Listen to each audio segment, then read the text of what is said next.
നോക്കിയപ്പോഴേ വീട്ടില് പാലും ഉണ്ട് കരിക്കും ഉണ്ട്. അപ്പൊ ഞാൻ വിചാരിച്ചു ടെൻഡർ കോക്കനട്ടിന്റെ ഷേക്ക് ഉണ്ടാക്കി നോക്കാം. വെള്ളം അവിടെ വെച്ചിട്ടുണ്ട്. ബട്ട് ഞാനിപ്പോ അത് എടുത്ത ഫുള്ള് താഴപ്പും. അപ്പൊ നമുക്ക് എടുക്കാനൊന്നും ഉണ്ടാവില്ല.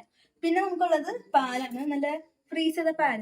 ഇതിപ്പോ ഇതൊക്കെ മാറി കാരണം കുറച്ച് നേരം നമ്മളത് എടുത്തിട്ട്, അതുകൊണ്ടാണ്.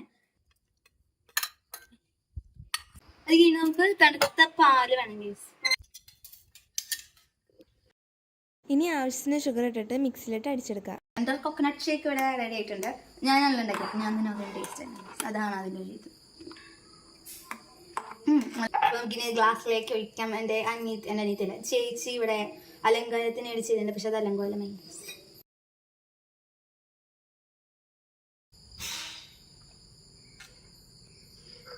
അതാണ് ഞാൻ നേരത്തെ പറഞ്ഞില്ലേ, നല്ല ടേസ്റ്റ് ഉണ്ട്. അപ്പോൾ അതിനകത്ത് വീഡിയോത്തോളൂ ലൈക്ക് ചെയ്യുക, ഷെയർ ചെയ്യുക, സബ്സ്ക്രൈബ് ചെയ്യുക. ബൈ. ഒന്നുകൂടി കുടിക്കേ. എന്തെങ്കിലും കുടിക്കണം കുഞ്ഞോ. നിങ്ങൾ പൊക്കോ, ഞാൻ ഈ പാത്രം കഴുകിട്ട് വരാം. അപ്പോൾ അത്രേ ഉള്ളൂ. ബൈ.